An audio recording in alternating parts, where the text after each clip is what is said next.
आज हम लोग करेंगे first of all about multiple cells, ठीक है ना, कि अगर एक से ज्यादा सेल होगा तो इन दैट केस हम उसको कैसे हैंडल करें। देखो पिछले चैप्टर हमने पढ़ा था अबाउट मल्टीपल कैपेसिटर्स और फिर हमने इस चैप्टर में पढ़ा था अबाउट मल्टीपल रेजिस्टर्स और आज हम लोग पढ़ेंगे अबाउट मल्टीपल सेल्स, ठीक है।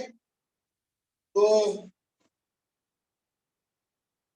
एक और कंसेप्ट अगर याद होगा लास्ट क्लास में हमने शायद ये लास्ट डिस्कस किया था ना, potential difference and EMF of cell. Yes sir, ये लास्ट चल रहा था ना, लास्ट टॉपिक यही था ना। Yes sir. हाँ ठीक है, तो ये भी करेंगे, दोनों ही करेंगे। तो आज का पहला टॉपिक है, उसके ऊपर मैं क्वेश्चंस और कराऊंगा थोड़ी देर बाद। आज का जो पहला टॉपिक है वो है मल्टीपल सेल्स। मल्टीपल सेल्स यानी अगर एक से ज्यादा सेल हुआ तो क्या करें, ठीक है ना। तो सबसे पहली बात तो सेल्स इन सीरीज होगा तो क्या करेंगे वो देखें, ठीक है। जैसे एक सिंपल सा क्वेश्चन पूछूंगा,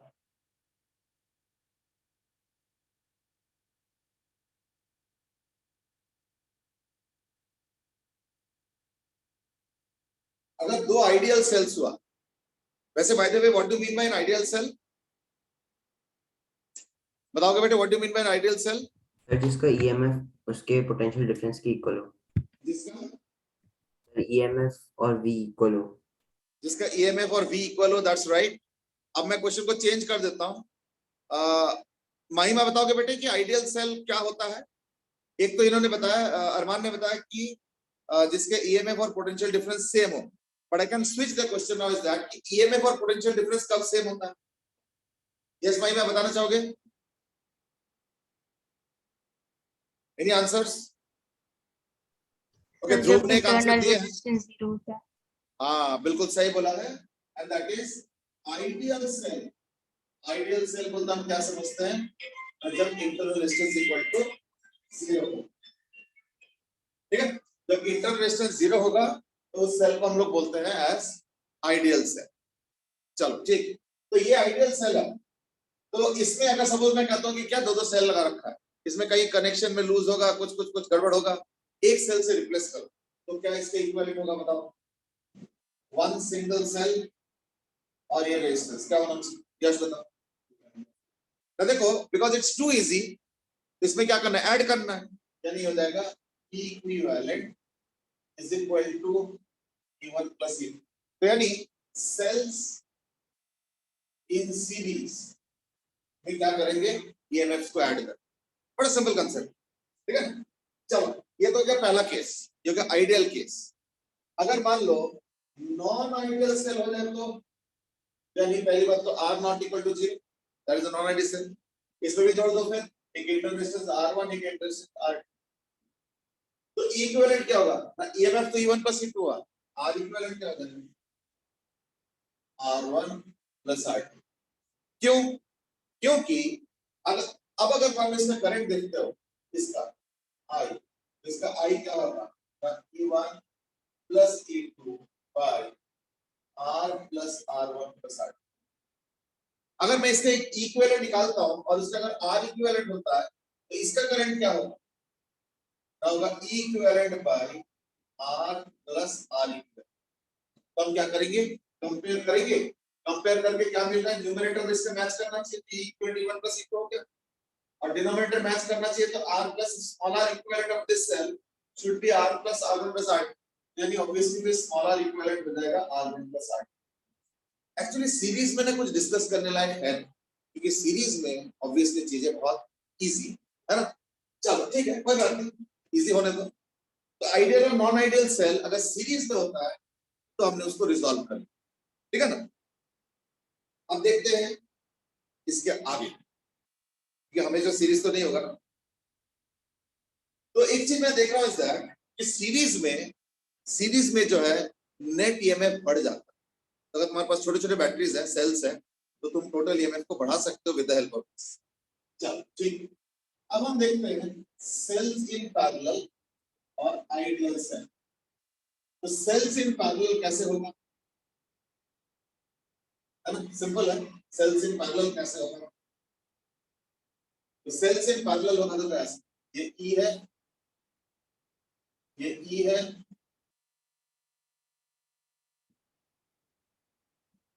ठीक है ना। पहले मैं जानबूझ के इक्वल सेल ले रहा हूं, यानी E1 is equal to cell से parallel, E1 is equal to E2 is equal और इसका कैपिटल आर। तो इसमें बताओ जरा आई क्या होगा, और अगर सिंगल सेल होता ई का और अगर आर होता तो इसका आई क्या होगा, ई बाय कैपिटल। इसका बताओ जरा क्या होगा, क्या एक्सपेक्ट करो, इसका करंट क्या एक्सपेक्ट करो, इसमें करंट क्या एक्सपेक्ट करो बताओ जरा, आई। ध्रुव कुछ गेस करोगे, इसका करंट क्या होगा ध्रुव? Sir E/2R। मतलब ई बाई नहीं, E by two upon R. Yes sir. Okay, your guesses की करंट हो जाना चाहिए E by two upon R. तुम्हारा गेस क्या है बेटे, यही वाला? तो ध्रुव बताओगे? अच्छा ध्रुव छोड़ो, अजितेश बताओ जरा इसके लॉजिक क्या है बेटे? सर मुझे लगता है या तुम्हारा नहीं, या तुम्हारा आंसर अलग है? मेरा अलग है आंसर। क्या आंसर है बेटे? Sir E by R. Okay, E by R का लॉजिक क्या है? सर वो डिवाइड नहीं होगा ना। हाँ बेटे, लॉजिक इतना अच्छे से क्लियर नहीं हुआ।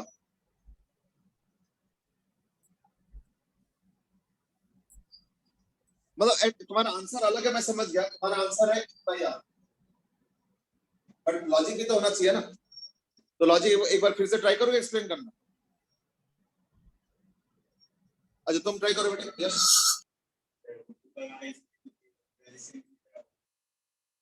अच्छा रेजिस्टेंस की तरह मतलब पैरेलल में जैसे आर और आर का हो जाता है आर बाई टू, वैसे नहीं। इसमें एक काम करता हूं मैं ना, किरचॉफ्स लॉ लगाता हूं, मैं ना किरचॉफ्स लॉ लगाता हूं, देखता हूं क्या होता है। यहां से स्टार्ट करो, वैसे तो कहीं पे भी स्टार्ट करो, और एक काम करो यहां से राउंड थ्रू कर लो। यहां से जाऊंगा इन द डायरेक्शन रेजिस्टेंस क्या होता है, minus I R, potential drop कर। फिर जा रहा हूं जा रहा हूं जा रहा हूं जा रहा हूं जा रहा हूं जा रहा हूं जा रहा हूं नीचे से यूं सेल, सेल के नेगेटिव टर्मिनल से पॉजिटिव में जा रहा हूं, यानी प्लस ई, और फिर आगे जा रहा हूं जा रहा हूं जा रहा हूं, फिर वापस आ गया यानी जीरो, यानी आई कितना हो गया, ई by are.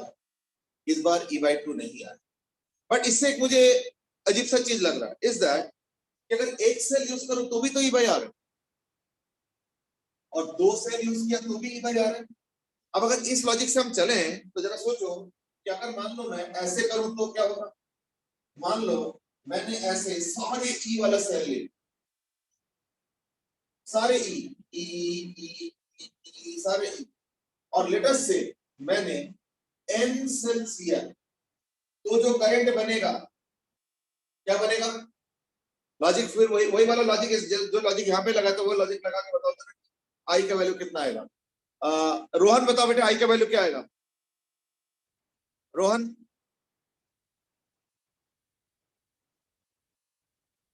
Rohan any answer? Message किया?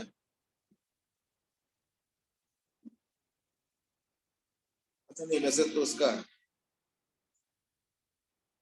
नो आंसर बेटे। रोहन तुम्हारा आंसर क्या बेटे? सेम लॉजिक लगेगा, सेम लॉजिक लगेगा ना।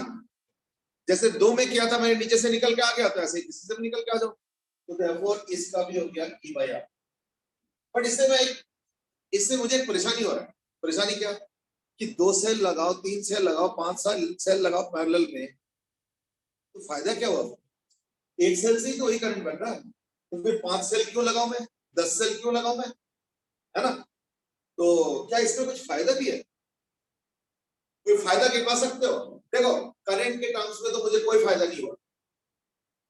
जैसे अगर सेल सीरीज में होता है तो दैट मींस एक फायदा हो रहा था क्या ना, वोल्टेज बढ़ता जा रहा था, करंट बढ़ेगा as you go on attaching more and more cells. तो सेल्स इन सीरीज का तो मुझे फायदा समझ में आ रहा, बट पैरेलल में समझ में नहीं आ रहा।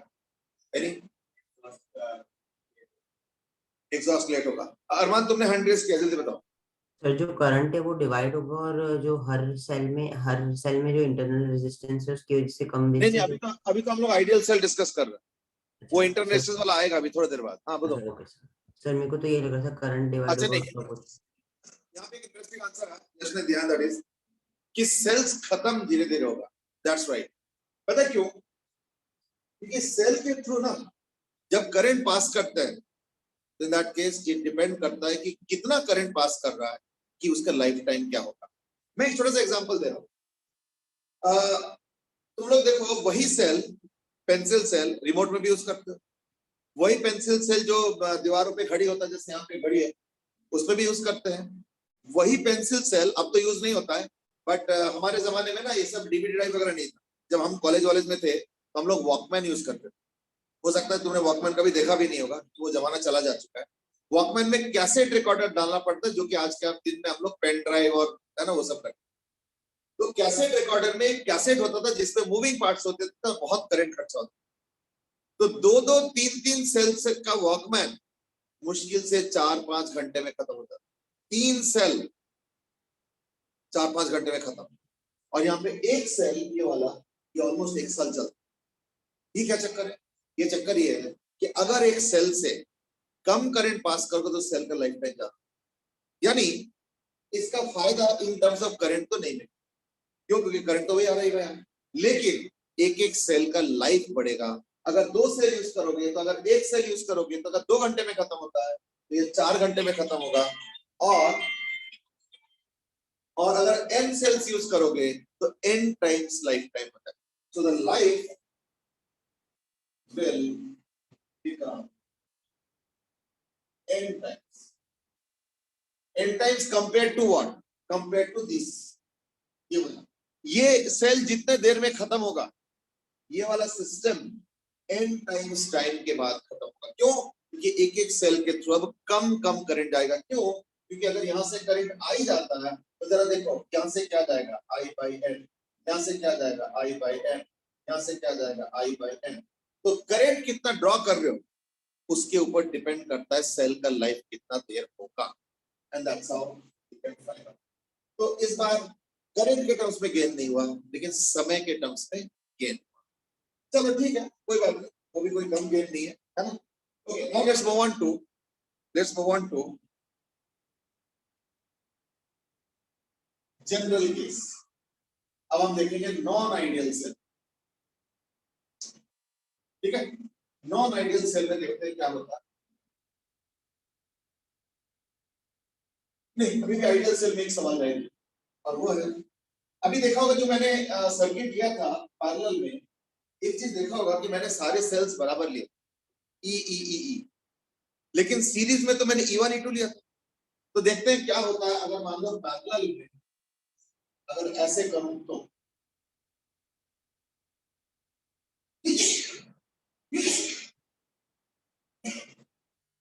माइंड यू, अभी भी हम लोग आइडियल कर रहे हैं, अभी नॉन आइडियल स्टार्ट नहीं है। मैंने लिखा था बट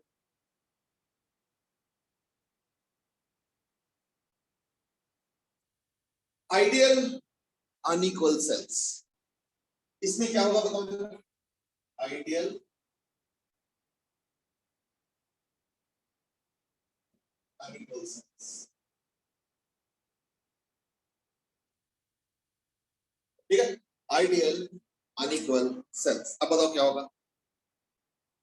हाँ बेटा, सर हाँ बोलो, अरमान कुछ बोल रहे थे। सर जो भी ज्यादा होगा ईएमएफ अपॉन आर।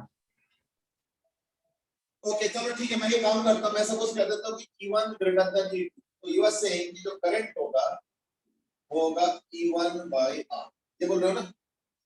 चलो ठीक, और कोई आंसर बेटे? यस, तुम्हारा आंसर क्या है?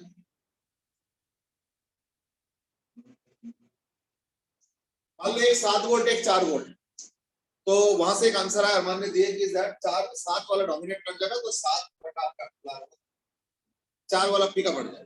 दिस व्हाट इज से। यस, अच्छा एक काम करते हैं, मैंने एग्जांपल लेता हूं। Suppose E1 is equal to 7 volt और E2 is equal to 4 volt, तो और R is equal to क्या, एक काम करो इसको 8 वोल्ट 4 वोल्ट और R is equal to suppose 2 ohm, है ना? Let's take this as the answer. इसको आंसर ले लेता हूं मैं, जो अरमान तुम कह रहे हो उसी को आंसर ले लेता हूं। तो E1 तो ग्रेटर है, तो E1 बाय R क्या होगा 4 एम्पियर। तो अभी यहां से करंट हो जाएगा फिर 4 एम्पियर। पता, अगर मैं तुम्हारा आंसर सही मान लेता हूं तो करंट आना चाहिए 4 एम्पियर। अब एक काम करो, किरचॉफ्स लॉ को यहां से स्टार्ट करो और यहां से करंट जो करो जरा, लिखो जरा इसका इक्वेशन, लिखो जरा इसका इक्वेशन।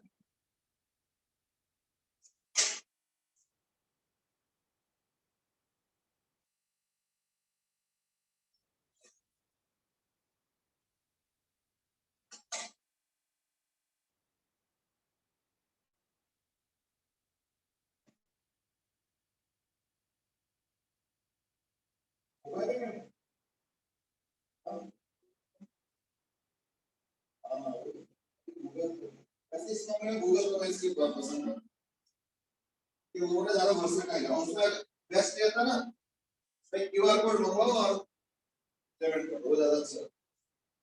ये कोई पेटीएम होता है, कोई कुछ होता है।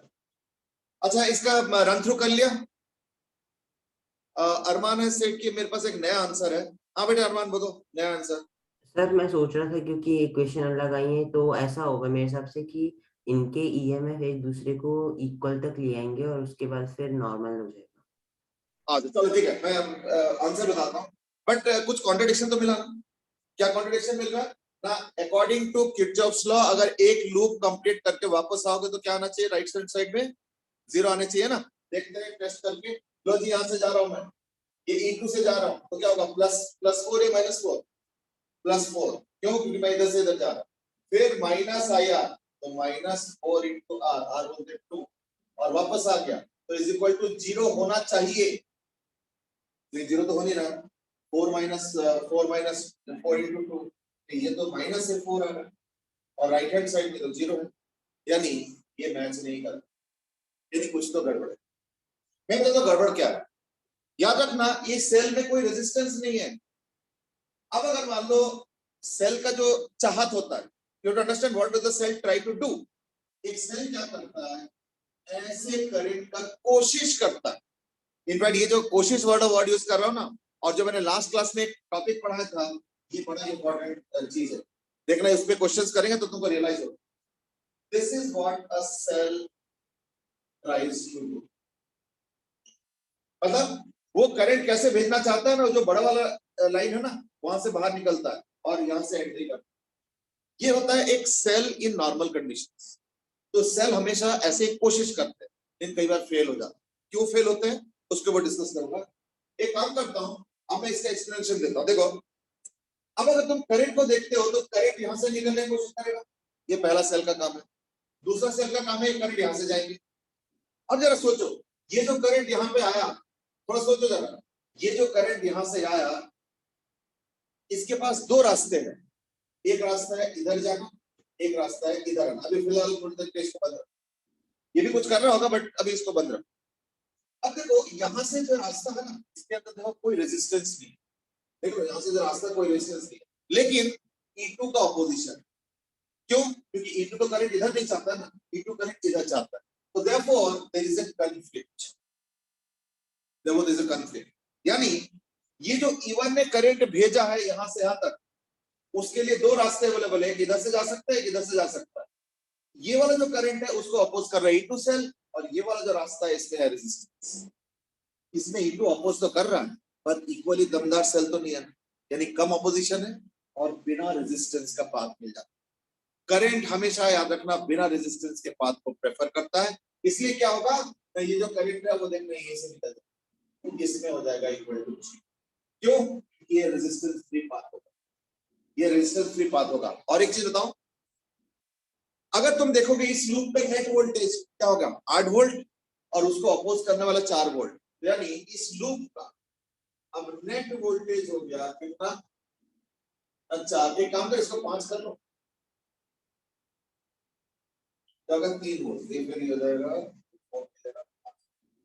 माइनस।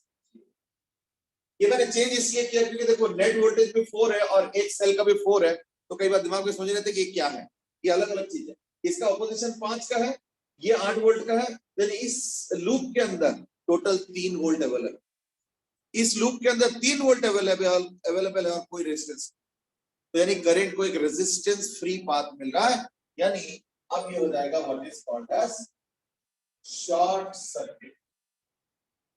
शॉर्ट सर्किट में क्या होता है ना, आइडियली या थ्योरेटिकली शॉर्ट सर्किट का मतलब होता है इनफाइनाइट करंट। तो इससे पता क्या होगा, ये जो बैटरी है ना एकदम से इनफाइनाइट करंट फ्लो कर जाएगा और बैटरी खत्म। Therefore, वो जो तुम कह रहे थे कि एक वोल्टेज डाउन होगा अप होगा और उसको करके फिर बाद में करंट जाएगा सर्किट में, उसका मौका ही नहीं मिलेगा, क्योंकि सेल के पास इनफाइनाइट रिसोर्स नहीं होता है, सेल के पास एक लिमिटेड रिसोर्स होता है करंट बेस्ड। जैसे वो रिसोर्स खत्म होगा तो वो सेल डेड हो जाएगी। नाउ यू माइट आस्क कि आपने रिसोर्स का मतलब क्या होता है, भाई सेल का रिसोर्स क्या होता है? तो देखो तुम लोग मोबाइल खरीदते रहते हो, हर 100 साल 2 साल में मोबाइल हम लोग खरीदते रहते हैं। कोई भी मोबाइल खरीदते हैं तो देखना वो पूछते हैं, ग्राहक पूछते हैं कि कोई अच्छा बैटरी वाला दे, तो वो अच्छा बैटरी बोलते हम क्या मीन कर, बताओ जरा, तुम बताओ। वो तो ठीक है, बट वो कवर में क्या लिखा रहता है? वो तो कवर में थोड़ी लिखा है कि डिस्चार्ज जल्दी नहीं होगा, बात को कवर में क्या लिखा रहता है? मोबाइल के कवर में बैटरी के बारे में क्या इंफॉर्मेशन दिया रहता है, कोई बताएंगे? मनस्वी बताओगे मोबाइल के कवर में कौन सा चीज लिखा रहता है बैटरी के बारे में? बताओ जरा, लास्ट पढ़े होंगे तो अगर बाय चांस। यस मनस्वी, कोई आइडिया? मैसेज आ रहा है।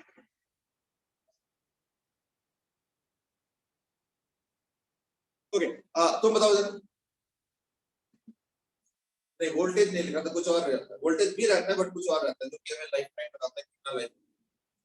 ओके देखना, देखना बैटरी के साथ साथ वो जो बैटरी वाला रहता है ना अक्षिता सेट की, उसमें पावर लिखा रहता है ना। ना पावर पता क्या है ना, पावर जो बैटरी से निकलता है वो टोटली मेरे हाथ में होता है, मेरे हाथ में होता है, सर्किट के हाथ। अब सर्किट को तो डिजाइन मैं ही कर सकता हूँ रेजिस्टर से जोड़ के, इसलिए एक सेल से कितना पावर निकलेगा ये मैं कंट्रोल कर सकता हूँ, लेकिन सेल कितना चलेगा will depend on something which is called as the resource of the cell. Resource measure करने का जो यूनिट होता है ये देखना हमेशा प्रिंटेड रहता है। कोई भी मोबाइल में मोबाइल जब खरीदते हो तो उसका जो डब्बा होता है देखना उसमें प्रिंटेड रहता है, देखना इस टाइप का प्रिंटेड रहता है 4000 mAh। जैसे सैमसंग ने लॉन्च किया कि हमारा बैटरी इतना तगड़ा है कि 2 दिन तक वो होगा ये होगा वो होगा जो भी है, और अगर फोन यूज नहीं करोगे तो 7-7 8-8 दिन का स्टैंड बाय टाइम होगा और ये सब। नॉट ओनली दैट, देखना वो पावर बैंक का भी एडवर्टाइजमेंट करते हैं आजकल कि हमारा सेल सॉरी हमारा मोबाइल में जो बैटरी है वो इतना पावरफुल है कि तुम उसको पावर बैंक की तरह भी यूज कर सकते, बताते हैं ना। देखना उनका जो सेल होता है देखना ये 6000 mAh। Now what do you mean by this? इसका मतलब ये हुआ 6000 milli ampere hour, milli ampere hour. इसका मतलब पता क्या? इसका मतलब अगर तुम उस बैटरी से 6000 मिली एम्पेयर पास कराओगे, ठीक है ना, अगर उस बैटरी से 6000 मिली एम्पेयर पास कराओगे तो वो बैटरी 1 घंटा चलेगी, यानी उसका लाइफ क्या होगा 1 आवर। अगर उसी बैटरी से अगर 3000 मिली एम्पेयर निकालोगे करंट तो कितने देर तक चलेगा? 2 घंटा चलेगा। क्यों? 6000 मिली एम्पेयर उसका रिसोर्स है, तो इसलिए एक बैटरी कितने देर बाद खत्म होगा will depend on the current. अब अगर मान लो suppose 1 milli ampere current battery से पास करोगे तो यानी कितने देर तक लास्ट करेंगे? अगर 1 मिली एम्पेयर बैटरी से पास कराओगे तो कितने देर तक लास्ट करेंगे? 6000 घंटा। से नहीं 6000 घंटा तो कभी लास्ट नहीं करता, वो इसलिए क्योंकि जो मोबाइल में करंट्स होते हैं वो 1 मिली एम्पेयर होता ही नहीं, वो उससे काफी ज्यादा होता है and so on. Now you might ask कि ये जो सेल है आप कह रहे हो कि करंट इसी के थ्रू निकल जाएंगे और सेल खत्म हो जाएगा, वो बहुत जल्दी होगा। क्यों? क्योंकि इसमें तो वोल्टेज तो आ रहा है 3 वोल्ट और इस सर्किट में रेजिस्टेंस कितना है 0, यानी इस सर्किट में करंट कितना पास होगा थ्योरेटिकली इनफाइनाइट। ठीक है, प्रैक्टिकली ये सब होता नहीं। क्यों? क्योंकि प्रैक्टिकली ये जो तार है इसका भी तो कुछ ना कुछ रेजिस्टेंस होगा, तो प्रैक्टिकली ये इनफाइनाइट वाला चीज हमें दिखेगा नहीं, लेकिन रियल लाइफ में क्या होगा ना, इसके थ्रू काफी लार्ज करंट पास होगा और बहुत ही शॉर्ट ड्यूरेशन में क्या होगा, ये दोनों ही बैटरीज खत्म, दोनों ही batteries dead. That is what is going to happen. That is what is going to happen with these two cells. अब क्लियर है? ओके, अब एक काम करो, अब लेते हैं नॉन आइडियल। इसलिए क्या है कि आइडियल वाले में अगर पैरेलल में तुमको अटैच करना है सेल, तो सेल के ईएमएफ सेम होना जरूरी है। अगर सेल के ईएमएफ सेम नहीं होगा, इन दैट केस क्या होगा, शॉर्ट सर्किट होके बैटरी जल्दी खत्म हो जाए। हाँ अरमान, तुम सवाल पूछो। सर अगर पैरेलल में इक्वल भी हो तो तब भी हाँ, रेजिस्टेंस जीरो होगी। ये जो करंट आ रहा है ना, इसको ऑपोजिशन मिल रहा है इससे, और इक्वली ताकतवर ऑपोजिशन मिल रहा है, ठीक है ना, इसलिए करंट को नीचे नहीं भगा पाएगा, फिर वो दोनों मिल के बाहर जाए। अरे वो डीपीपी देख के बता दो ना, डीपीपी में से क्या करो, टॉपिक का नाम बता दो। और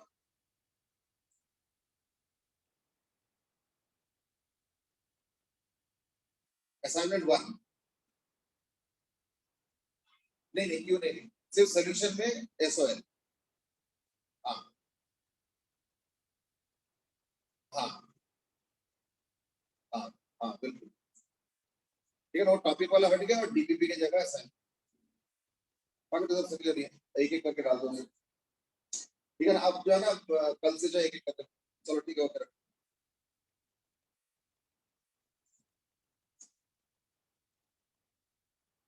अब आप करते हैं और अनइक्वल सेल्स क्या होगा, है ना।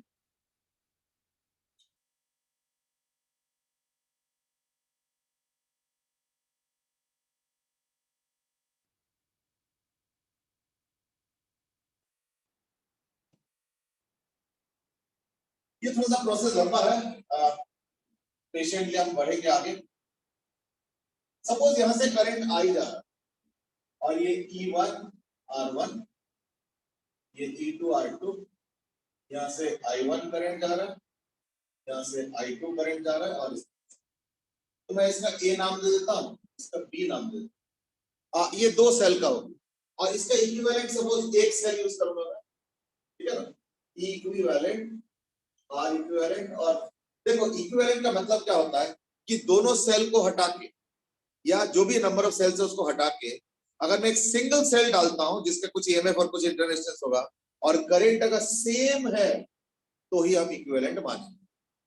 अब जैसे इस वाले में अगर देखते हो, इक्विवेलेंट निकालने के बाद ये P पॉइंट हो गया और ये A, और अगर तुम B पॉइंट से स्टार्ट करते हो तो किरचॉफ लॉ लगाओ तो क्या होगा, VB plus E into equivalent minus I into R equivalent is equal to VA।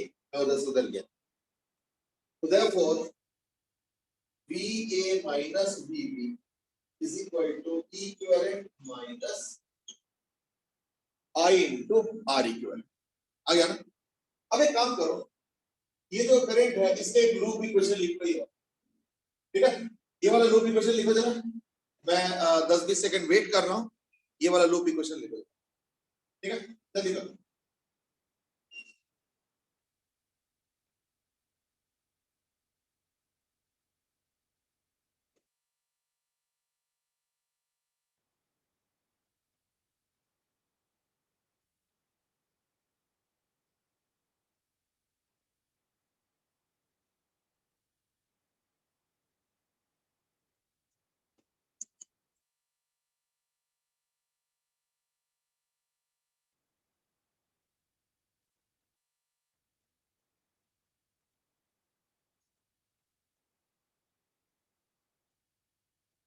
तो मैं लिखना शुरू कर रहा हूं।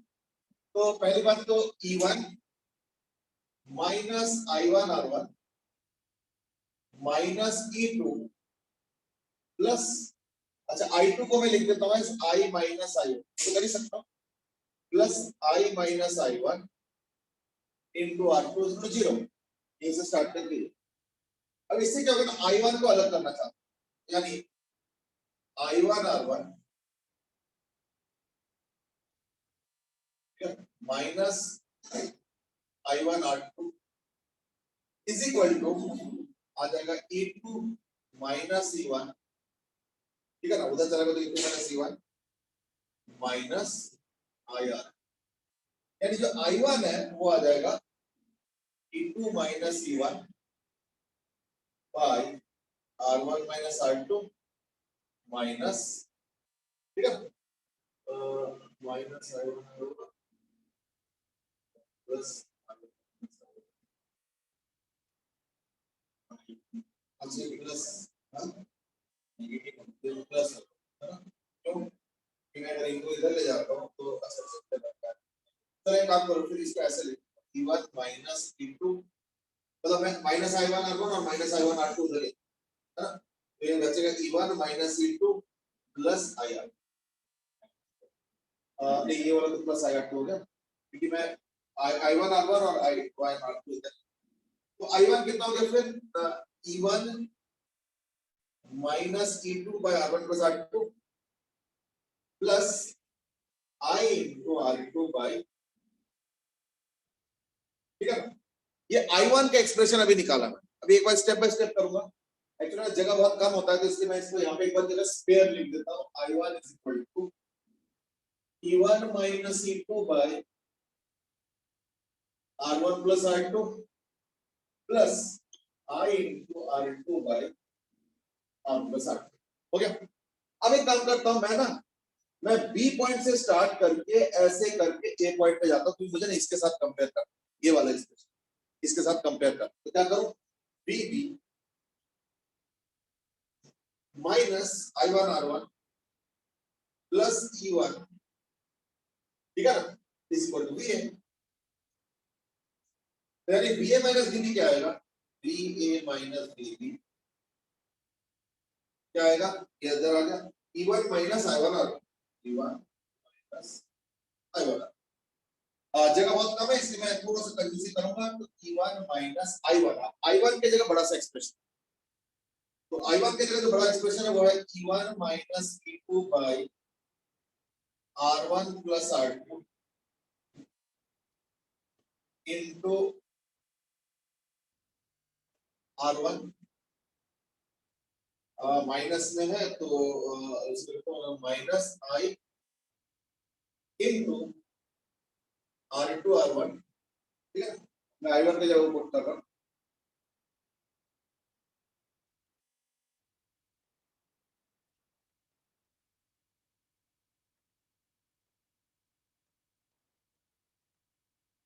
अच्छा ये तो माइनस होगा ना,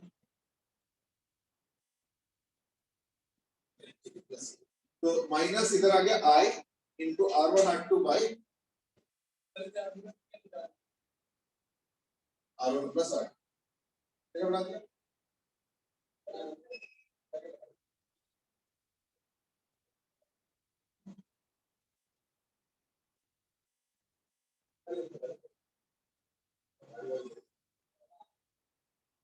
तो अब इसको सिंपलीफाई करूं, अब ये तो हटा देता हूं, इक्विवेलेंट माइनस आर इक्विवेलेंट,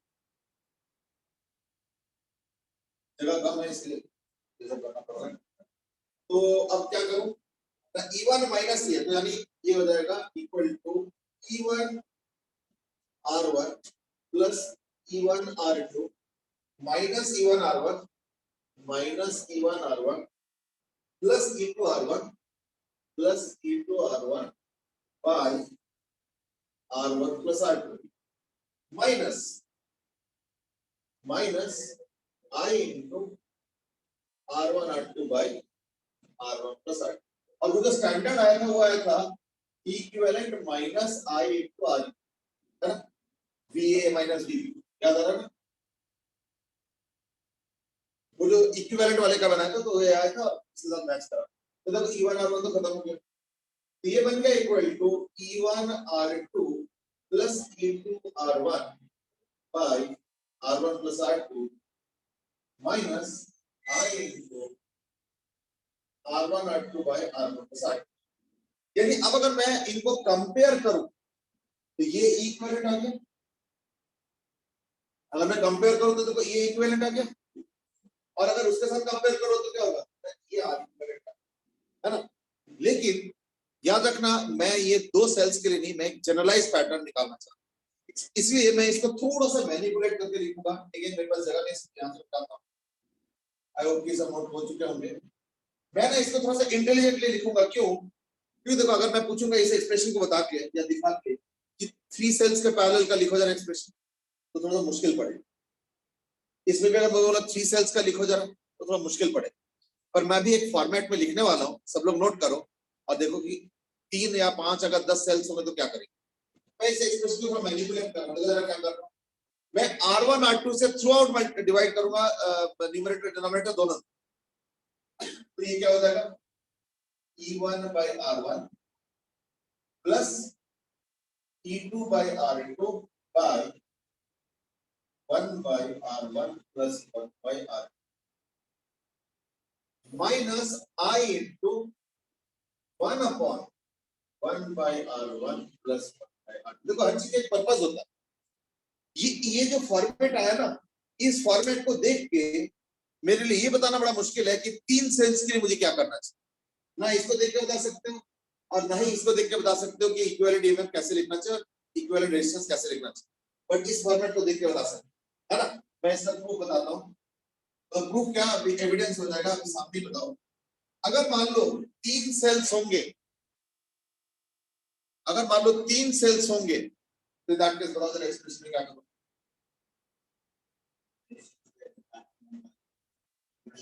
इसका पहले बताओ, ये इक्विवेलेंट हो गया भाई, ये इक्विवेलेंट हो गया और ये जो ब्रैकेट है ये हो जाएगा आर इक्वल। क्या करो,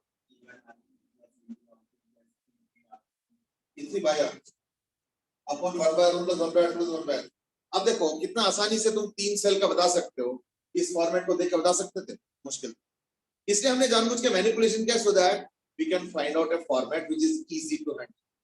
यानी अब एक काम करो, सपोज अगेन मिटाना पड़ेगा, इस साइड में मिटाना चाह रहा हूं। सपोज एक काम करो, सपोज मैं n सेल्स इन पैरेलल करता हूं। अगर n सेल्स इन पैरेलल करूंगा, इन दैट केस इक्विवेलेंट क्या होना चाहिए वो लिखो, और आर इक्विवेलेंट क्या होना चाहिए, सिग्मा फॉर्मेट में लिखना है, ये ध्यान रखना। चलो देखो, मैं भी तब तक लिख रहा हूं, लेकिन मेरा मत देखना कोई, ठीक है।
अभी तो जनरल फॉर्मेट आ गया, equivalent sigma EI by RE। अच्छा एक चीज ध्यान रखना इस दैट, हो सकता है तुम बोलोगे आपने ये तो नहीं लिखा कि कहां से कहां तक ना, 1 से लेके अगर पूरा n तक होता है तो दैट केस लिमिट्स बताने की जरूरत। अगर मान लो तुमको 5 से 17 तक ऐड करना है तो फिर लिखना पड़ेगा I is equal to 5 to 17, I is equal to 5 to 17। But यहाँ पे क्योंकि 1 से लेके सारा है, तो अगर n सेल्स इन पैरेलल होगा तो I is equal to 1 से लेके n है, बट लिखने का जरूरत, वो बाय डिफॉल्ट इंप्लाइड होता है, ये 1 से लेके और, ठीक है। तो ये आ गया तुम्हारा जो है इक्विवेलेंट सेल का फॉर्मेट। अब एक काम करो, इस पे मैं एक आध क्वेश्चन दे देता हूं, ठीक है ना। क्वेश्चन ये है, सपोज मैं क्वेश्चन दे रहा हूं कि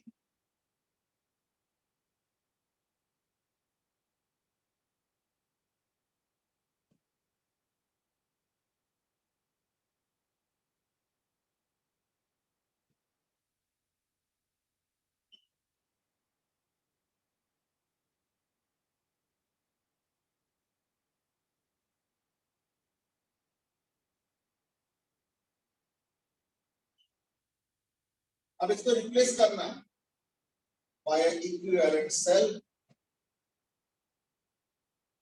और R, ठीक है।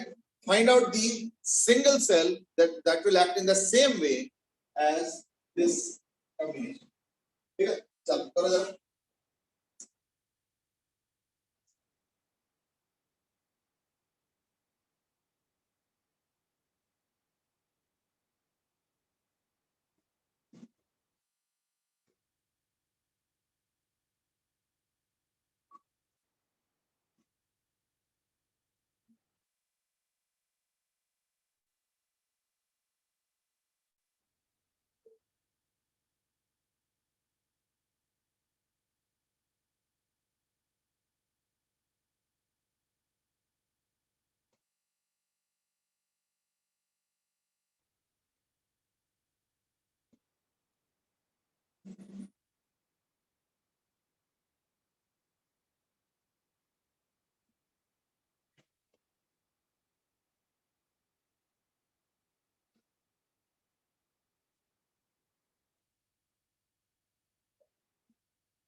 Okay, Akshita has given an answer and that is 3 by 5 ohm or 18 by 5 volt. चलो अभी देखता हूँ 6 volts. Okay, चलो आंसर जो है ना मैं बताता जाता हूँ। एक है 6 वोल्ट और 0.6 ओम। हमारे क्या है 6 वोल्ट और 5 by 3 ओम। चलो एक और आंसर भी आया वैसे तो अभी। अच्छा नहीं कई सारे आंसर्स आ रहे हैं। अक्षिता 3 by 5 ओम यानी 0.6 ओम और 3.6 आ रहा है। 3.6 वोल्ट और 0.6 ओम 0.6 आ। चलो इसमें ना स्टेप बाय स्टेप करते हैं, है ना। स्टेप बाय स्टेप इसलिए क्योंकि यहाँ पे खुद दो सेल्स है सीरीज में फिर ये अकेला। तो ये जो इसका जो एक स्टेप इक्विवेलेंट होगा वो क्या होगा 6 और 2 8 वोल्ट 8 वोल्ट और 3 ओम। और ये वाला हो गया 6 वोल्ट और 3 ओम। और ये वाला हो गया 4 वोल्ट और 1 ओम, ठीक है ना। 4 वोल्ट और 1 ओम। अब जब मैं फार्मूला में लगाऊंगा तो क्या ना E1 by R1 यानी E equivalent is equal to E1 by R1 यानी 8 by 3 minus 6 by 3 plus 4 by 1 by 1 by 3 plus 1 by 3 plus 1 by 1। Five minute से आपने माइनस क्यों कर दिया? आपने तो फॉर्मूला प्लस दिया था ना, प्लस ही है।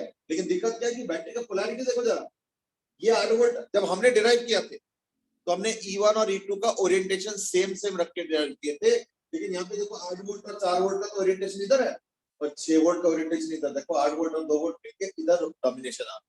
तो देयरफॉर इस बार उसको माइनस पुट करके सॉल्व करना पड़ेगा। तो therefore the answer will be denominator हो जाएगा 1/3 plus 1/3 2/3 plus 1 यानी 5/3, ठीक है ना। ये का डिनोमिनेटर और न्यूमरेटर में हो जाएगा 3 कॉमन लेके 8 - 6 2 plus 12 यानी 18/3, ठीक है ना। और 8/3 - 6 8/6 2/3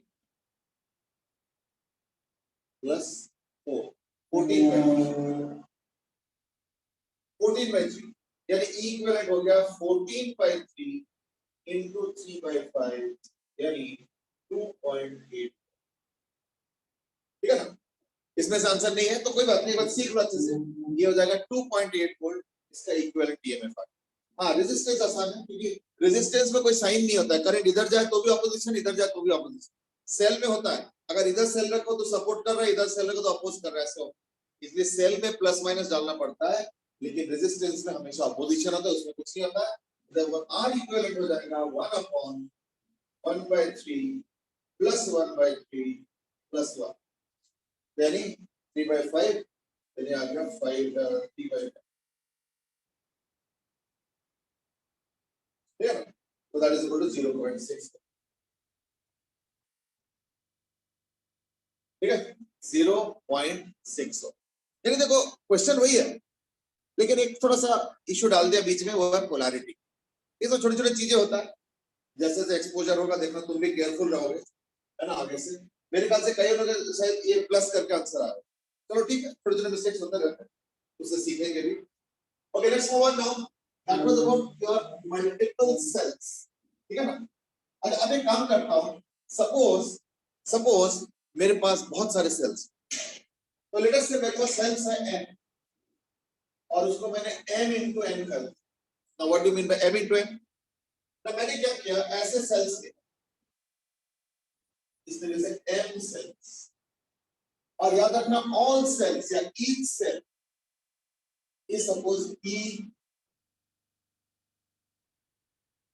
मामा, सारे सेल सपोज एक जैसे हैं, और ऐसे m सेल्स ले लिया, फिर इस तरीके से ऐसे करके n सेल्स, फिर n सेल्स, इस तरीके से एंड सो ऑन, और लिखा से n सच रोज आर, ठीक है। और उसके बाद मैंने क्या किया,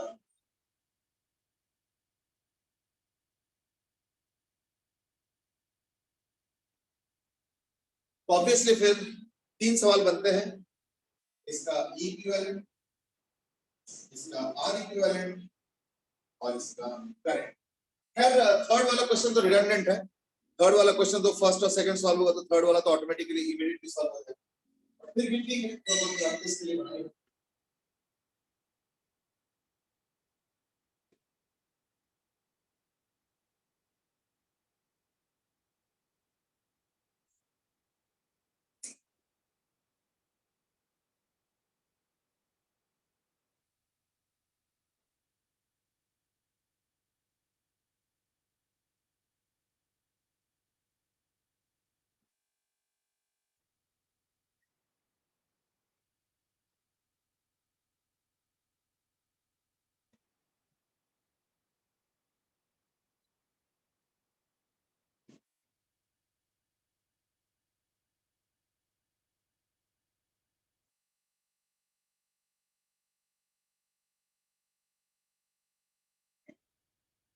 इसका मैं इक्विवेलेंट रेजिस्टेंस सर्किट बनाता हूं तो ऐसे कुछ है।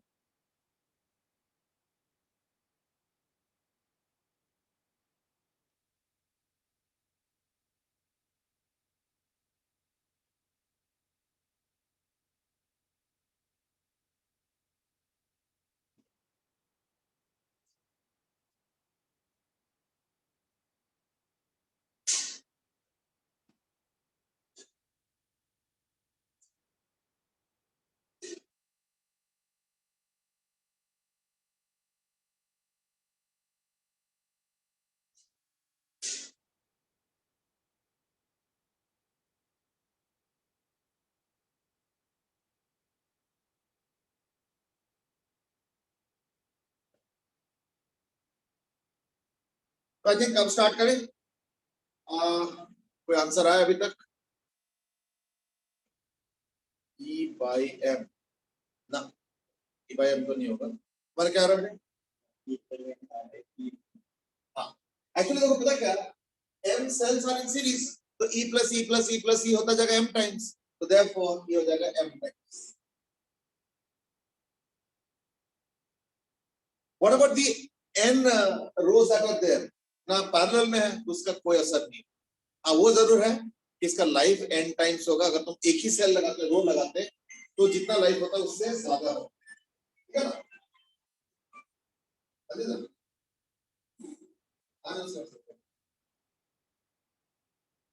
नहीं अभी तो जस्ट रिसेंटली हुआ, नेक्स्ट संडे ऑल्टरनेट संडे तो नेक्स्ट संडे के नेक्स्ट संडे, है ना। हाँ ठीक, अभी आंसर मिलेगा 1।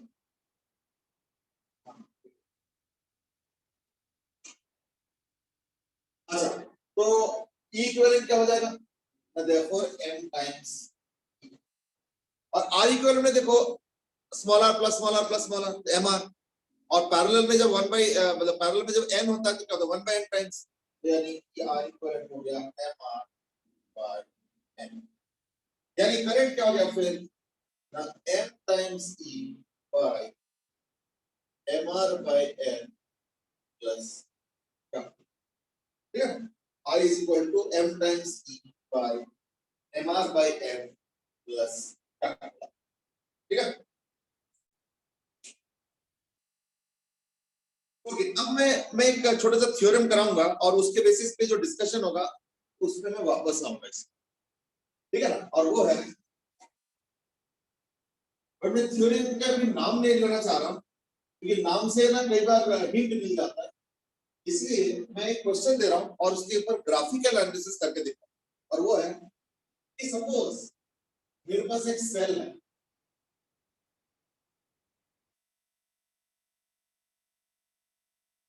ठीक है, E और स्मॉल r सपोज गिवन, तो E और स्मॉल r गिवन है, तो तुमको बताना है I वर्सेस कैपिटल R, यानी अगर R को वेरी करो तो कैसे कैसे I बनेगा, ठीक है ना, और पावर वर्सेस क्या,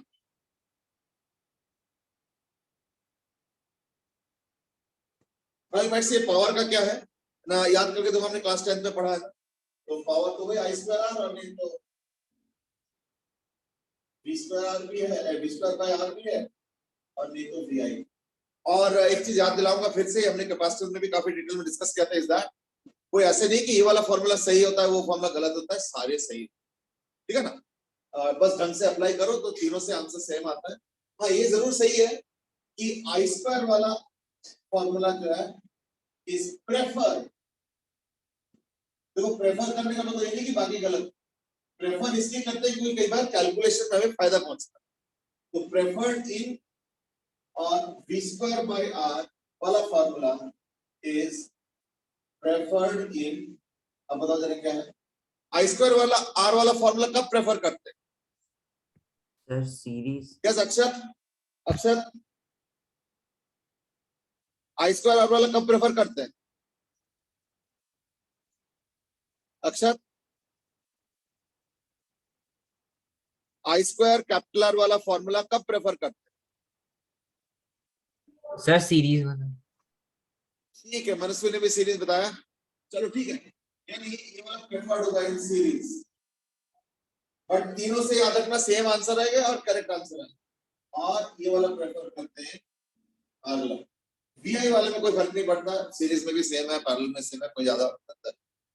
चलो ठीक है, इसका ग्राफ बनाओ, यानी तुमको एक सेल दिया गया है जिसका EMF तुमको मालूम है, जिसका इंटरनल रेजिस्टेंस तुमको मालूम है, कैपिटल R तुम्हारे हाथ, तो कैपिटल R का जो वैल्यू है वो 0 से बढ़ाना शुरू करो, 0 1 ओम 2 ओम 3 ओम 5 ओम 20,000 5,000 10,000 20,000, तो उस चक्कर में अच्छा ना, मैं से पावर कौन सा ना, what we say as power is output power, output power, और आउटपुट पावर क्या होता है, equal to I square capital R। याद रखना, ये थोड़ा सा सुन लो अच्छे से, इसमें एक वेस्टेड पावर भी होता है, क्यों, क्योंकि देखो अल्टरनेटिव सेल के रेजिस्टेंस है तो उसके थ्रू भी करंट जा रहा है तो वो भी गर्म होगा और वो वेस्टेड हो जाता है, उसका हम लोग कुछ खास यूटिलाइज नहीं कर पाते, ठीक है ना, इसलिए तो पावर वेस्टेड जो यूजलेस पावर हो जाता है, वेस्ट हो जाता है, हम उसको यूज नहीं कर पाते, वो है I स्क्वायर स्मॉल r, और अगर टोटल पावर पूछोगे सर्किट का, टोटल पावर तो obviously equal to I square capital R plus, तो therefore when I say power को प्लॉट करो, I mean to say power से आउटपुट वाला, हमें सिर्फ आउटपुट से बाकियों से मुझे कोई इंटरेस्ट, ठीक है ना, तो ग्राफ बनाओ एक बार,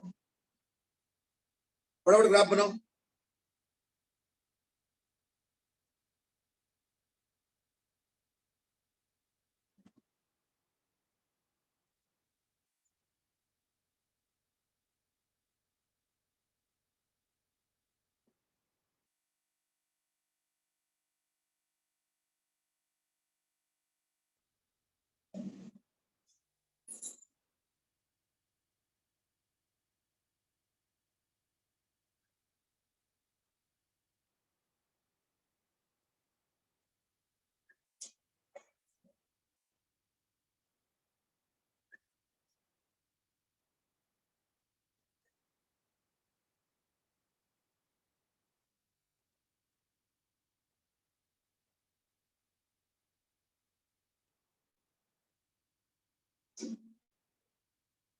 चलो अब मैं बनाना शुरू करता हूँ। देखो एक्सप्रेशन देखा जाता है तो आई क्या होगा, E by small R plus capital. अब मैंने क्या बोला कि सपोज कैपिटल आर तुम्हारे हाथ में, यानी तुम क्या करोगे, तुम 0 ओम से लेके इंफिनिटी तक जा सकते हो। तो 0 ओम इसलिए क्योंकि हो सकता है कि तुमने रेजिस्टेंस जोड़ा ही ना हो, तो कैपिटल आर 0 हो गया।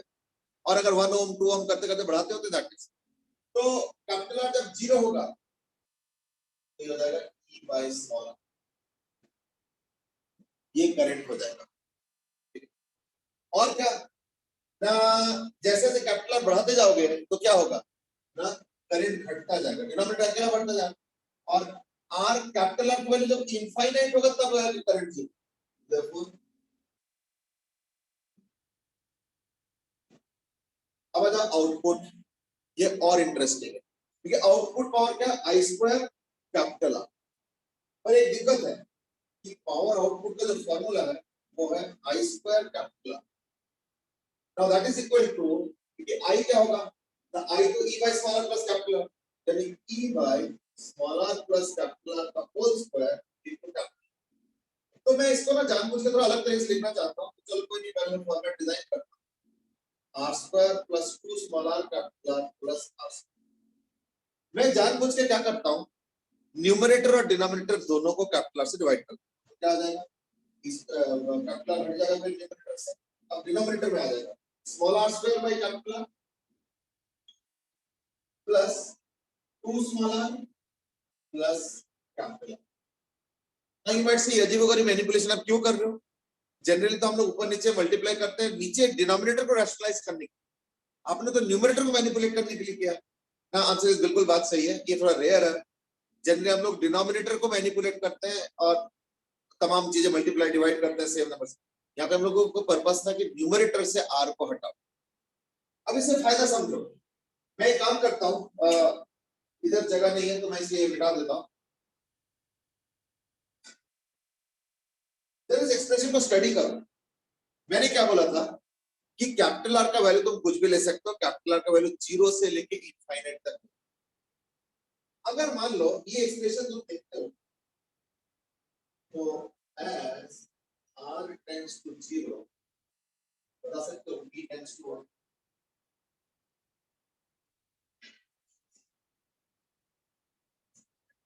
हाँ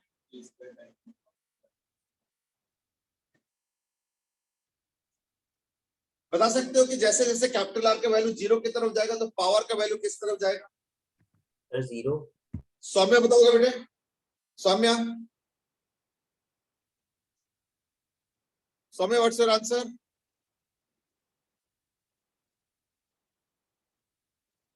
अगर आइडिया नहीं बन पा रहा तो वही बता दो, तो डिस्कस करें हम। यस सौम्या, एनी आइडिया, बता बेटे। 0, ठीक है, आंसर आएगा 0। अब समझो क्यों, क्योंकि जब तुम कैपिटल आर को 0 कर दोगे तो ये तो 0 हो गया, ये तो जो भी है फाइनाइट वैल्यू, ठीक है। स्मॉल आर स्क्वायर बाय 0 क्या होगा, इनफाइनाइट।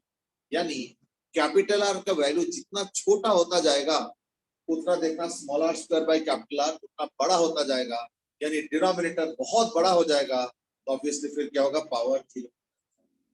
ये हो गया एक ट्रेंड, जब कैपिटल आर का वैल्यू बहुत छोटा। अब एक नंबर उल्टा कर लो, सपोज मैं कैपिटल आर का वैल्यू बढ़ा के इंफिनिटी कर देता हूं तो पावर का क्या टेंडेंसी होगा,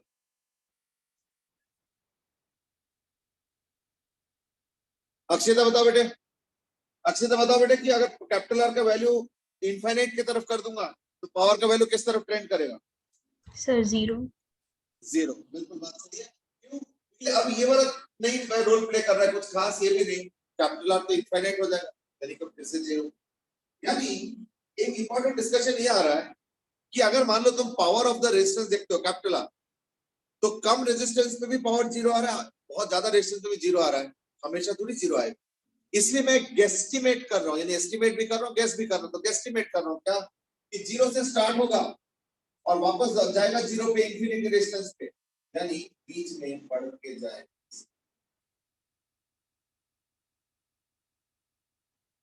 यानी एक मैक्सिमम पावर का भी स्टेज आएगा, ठीक है। और इसीलिए इस केस में हम लोग एक थ्योरम देने वाले हैं and that is called as maximum power transfer theorem. इसको हम लोग बोलते हैं मैक्सिमम पावर ट्रांसफर थ्योरम। ठीक है, maximum power transfer theorem. Now what does this theorem से? कि जो पावर आउटपुट आ रही है तो अगर इसको मैक्सिमाइज करना हो तो क्या करोगे? डिनोमिनेटर को डिफरेंशिएट करके जीरो करेंगे। तो एक काम करो, डिफरेंशिएट कर लो। तो डिनोमिनेटर डिफरेंशिएट करो तो क्या आएगा ना, r square by capital R को डिफरेंशिएट करोगे with respect to capital R तो क्या आएगा minus r square by r। Differentiation check कर लो, कोई दिक्कत हो तो बता। 2 स्मॉल r कांस्टेंट है, उसका डिफरेंशिएशन जीरो आएगा, प्लस कैपिटल R का differentiation with respect to r क्या होगा 1 आ जाएगा and that is to zero. क्योंकि हमें पता है कि कभी भी अगर मैक्सिमाइज मिनिमाइज करना होता है तो डिफरेंशिएशन करके इक्वल टू जीरो करना पड़ेगा। नाउ यू माइट से एक और चीज भी तो करना पड़ता है, सेकंड डेरिवेटिव। तो मैं बात करके से बताऊं, सेकंड डेरिवेटिव से भी आंसर निकल जाएगा, कोई दिक्कत नहीं। बट सेकंड डेरिवेटिव में क्यों करूं? सेकंड डेरिवेटिव तब करूं ना जब मुझे ग्राफ के बारे में आइडिया नहीं है। क्या ग्राफ के बारे में दिख नहीं रहा है कि एक मैक्सिमा है, तो फिर मैं क्यों फालतू टाइम वेस्ट करूं सेकंड डेरिवेटिव ट्राई करके। देखो, अगर ग्राफ के बारे में आइडिया नहीं है और तुमने कुछ एक्सप्रेशन देखा है, वहां पे सेकंड डेरिवेटिव कर लेना चाहिए। क्यों? ये तभी तो पता चलेगा कि मैक्सिमम है मेरे। पर यहाँ पे कोई जरूरत नहीं है, यहाँ पे तुम खुद ही बता सकते हो कि मैक्सिमम होगा या नहीं। मैक्सिमम कब होगा? जब कैपिटल का वैल्यू। तो मैं यही मैक्सिमम पावर ट्रांसफर थ्योरम कहता है क्या कि फॉर पी मैक्स आउटपुट क्या चाहिए? कैपिटल आर यानी external resistance has to be equal to internal resistance. उस समय देखना मैक्सिमम पावर आएगा। ये जो कैपिटल आर है ना, ये इंटरेस्ट पूरा, उस समय पावर आउटपुट कितना आएगा, है ना? तो भी कैलकुलेट कर लो। कैपिटल आर और की जगह स्मॉल आर पुट कर लो, तो small R square by small R, तो R plus 2 small R plus R यानी क्या हो गया ई स्क्वायर बाय पूरा। इसीलिए इसको बोलते हैं मैक्सिमम पावर ट्रांसफर थ्योरम। हाँ अरमान बताओ लॉजिक। सर मेरे को डाउट था कि यहाँ पर आपने डिनोमिनेटर को डिफरेंशिएट करना होगा, तो आपने क्या किया? ये मतलब मैंने आप एक्चुअली जानबूझ के मैनिपुलेशन किया, नहीं तो पता क्या होता ना, इमेट से इसके पहले भी तो एक फॉर्मेट था, उसके बाद पहले वाले फॉर्मेट से भी यही आंसर आएगा, लेकिन पता क्या है उसमें और लंबा डिफरेंशिएशन होगा। सर मेरा ये डाउट नहीं है। इसको भी यूज करके कर सकते हो, कोई दिक्कत नहीं है। पर पता क्या ना, देखो इसमें differentiation of numerator into denominator minus differentiation of denominator into numerator करके फिर इक्वल टू जीरो करो, देखना काफी लंबा आएगा। और जबकि देखो इसको मैंने डिनोमिनेटर में लाते क्या हुआ ना, वो कोशेंट रूल अब नहीं लगा रहा हूँ, अब प्लेन डिफरेंशिएशन हो गया। नहीं तो कोशेंट रूल लगा के करना पड़ेगा जो कि काफी लंबा हो जाता है। इसमें उसको अवॉइड कर दिया, वो मुझे पहले दिख गया था लेकिन इसलिए मैंने उसको अवॉइड कर दिया। अब ठीक है, सर देखो मेरे को कितना चीज सिंपल हो समझ गया, में एक लाइन में सॉल्व हो गया। अब अगर तुम अच्छा कोशेंट रूल लगाओगे तो न्यूमरेटर का डिफरेंशिएशन इनटू पूरा डिनोमिनेटर, डिनोमिनेटर कोई छोटा मोटा चीज नहीं है, फिर इनटू इनटू फिर न्यूमरेटर के आगे के डिफरेंशिएशन ऑफ डिनोमिनेटर, उसमें भी दो टर्म्स आएंगे, तो काफी कुछ काटा पीटी होकर लंबा चौड़ा बनेगा। आंसर वही आएगा, तुम एक बार खुद अपना घर में ट्राई करके देख लेना, आंसर वही आएगा। इसलिए मैंने जानबूझ के क्या किया, यहाँ से थोड़ा मैनिपुलेशन कर दिया। अब देखो कितना आसानी से हो गया, एक लाइन में सॉल्व। इस बेनिफिट के लिए मैंने किया। हाँ और कुछ पूछ रहे हो? नो सर, समझ आ गया, थैंक यू सर। समझ में आ गया ना? हाँ चलो ठीक है। तो इसलिए इसको बोलते हैं मैक्सिमम पावर ट्रांसफर थ्योरम, यानी एक सेल से अगर तुमको मैक्सिमम पावर खींचना है तो इन दैट केस ऐसे मत सोचो कि रेजिस्टेंस को हाई कर दो या रेजिस्टेंस को लो कर दो, नहीं। तो in that case external resistance को बिल्कुल बराबर रखना पड़ेगा एज इंटरनल रेजिस्टेंस, और मैक्सिमम जो पावर तुम एक सेल से ड्रॉ कर सकते हो वो है E square by 4 times the internal resistance of the cell. Obviously अगर तुम रेजिस्टेंस को बराबर नहीं करोगे, मान लो तुमने आर को बराबर नहीं किया, तो दैट केस कम पावर आएगा। जैसे अगर मान लो तुमने डबल कर दिया 2r, तो ठीक है, तो 2r में पावर कितना आएगा? देखो यहाँ पे ये वाला पावर जो काफी कम होगा, हाँ ये वाला मैक्सिमम पावर है, कम कम। तो बोले मैं आधा रेजिस्टेंस करूंगा तो भी कम होगा, ये देखो इसका आधा कर दो, देखो यहाँ पे पावर कम है। तो therefore you will always get less power from a cell by using a resistance, external resistance not equal to the internal resistance। अब क्लियर हो गया? क्लियर हो गया ना? अब एक काम करो, मैं वापस आना चाहता हूं मैं वापस आना चाहता हूँ इसी डिस्कशन पे थोड़ा सा अलग।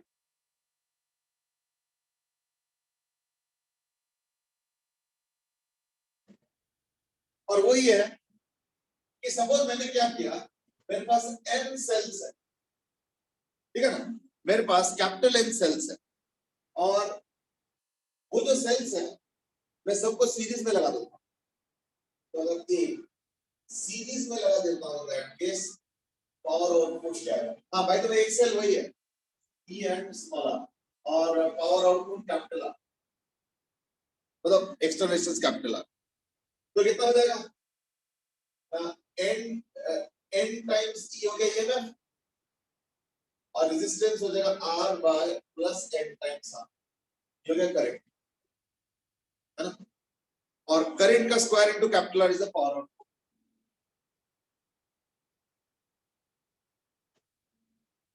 तो अब अगर मैं पूछूंगा बताओ मैक्सिमम पावर कितना खींच पाओगे इसके अंदर, तो ऑब्वियसली मैं क्या करूंगा फिर ना, फॉर मैक्सिमम पावर आउटपुट क्या करूंगा ना, r is equal to n times small r करूंगा।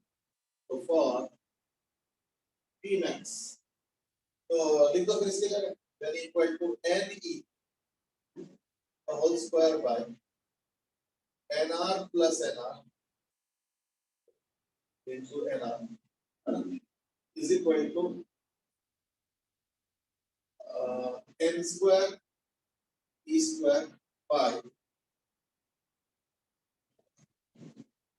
4r।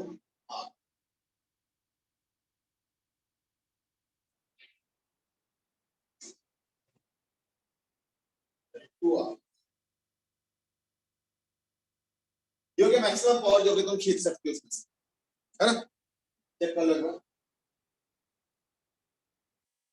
अच्छा नहीं, ये तो स्क्वायर है तो ठीक है, यानी n स्क्वायर बाय 4r, ठीक है। अगर n स्क्वायर यहाँ पे भी कैंसिल हो जाएगा और 4r स्मॉल r स्क्वायर एक r हो गया, तो ये आपकी n into square by 4r, ये हो गया मैक्सिमम पावर अगर तुम सीरीज में निकाल रखते हो सबको तो।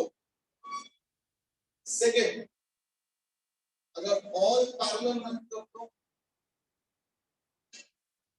अगर सबको पैरेलल रखते हो तो क्या हो जाएगा ना, आई क्या होगा, आई हो जाएगा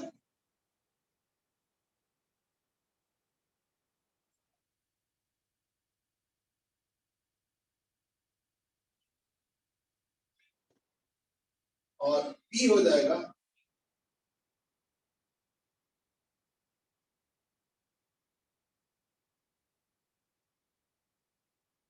और मैक्सिमम पावर के लिए क्या करेंगे, तो और टी मैक्स क्या करेंगे ना, आर को लेंगे एस आर बाई एन, है ना।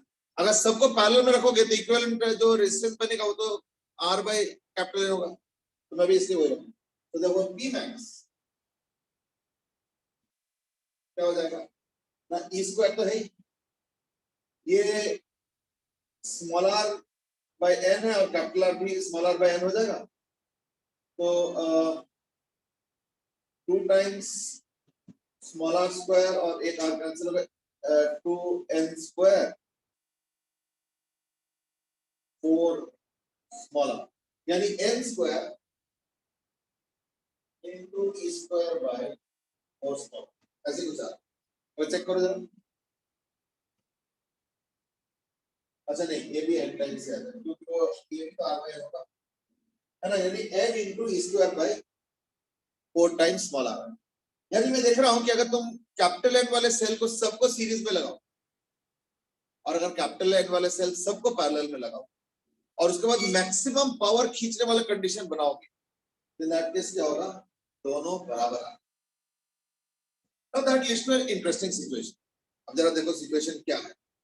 ये अनफॉर्चुनेटली आज थोड़ा टाइम कम है तो इसलिए मैं इसको होमवर्क में दे रहा हूँ, ठीक है ना। आज मैं यहीं पे खत्म करूंगा, बस मैं एक होमवर्क दे रहा हूँ, इसको थोड़ा सॉल्व करके रखना, ये इंटरेस्टिंग लगेगा, देखना जैसे सॉल्व करोगे। सपोज मैं कहता हूँ ये काम करो, इन सेल्स को, इस कैपिटल N वाले सेल को, अब जैसे मान लो कैपिटल N सपोज 100 सेल्स, अब देखो 100 सेल्स को मैं सारे सीरीज भी लगा सकता हूँ, सारा पैरेलल भी लगा सकता हूँ, और भी तो तरीका है। मैं अगर एक रो में 50 रखता हूँ तो दूसरे रो में 50, ये भी कर सकता हूँ। मैं एक रो में 4 रखता हूँ तो ऐसे 25 रोज बन सकता है, या एक रो में अगर 25 रखता हूँ तो ऐसे 4 रोज बन सकता है। तो अब कई तरीके से तुम रख सकते है ना। तो नाउ माय क्वेश्चन इज कि सेल्स को कैसे रखा जाए। ठीक है ना। इस बार लेकिन सिचुएशन थोड़ा सा अलग है। क्या है? इस बार गिवन थोड़ा अलग है। इस बार गिवन पता क्या है? ई गिवन है, स्मॉल आर गिवन है, ये तो सेल के बारे में गिवन है। इस बार एक्सटर्नल रेजिस्टेंस को भी तुमने जो है हमने दे दिया भाई, इतना है। कितना है? Capital R.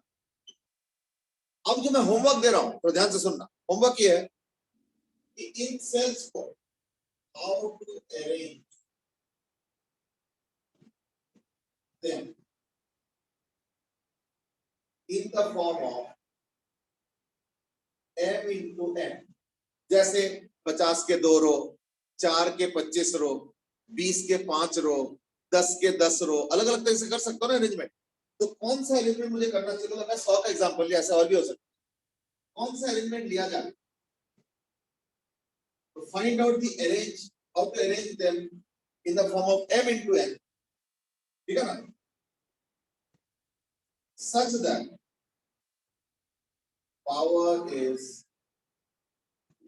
maximum।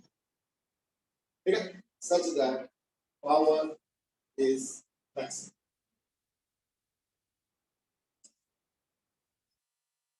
अच्छा, आज मैं खत्म कर रहा हूं यहीं पे, लेकिन उसके पहले मैं 2 मिनट का डिस्कशन करना चाहता हूं इस दैट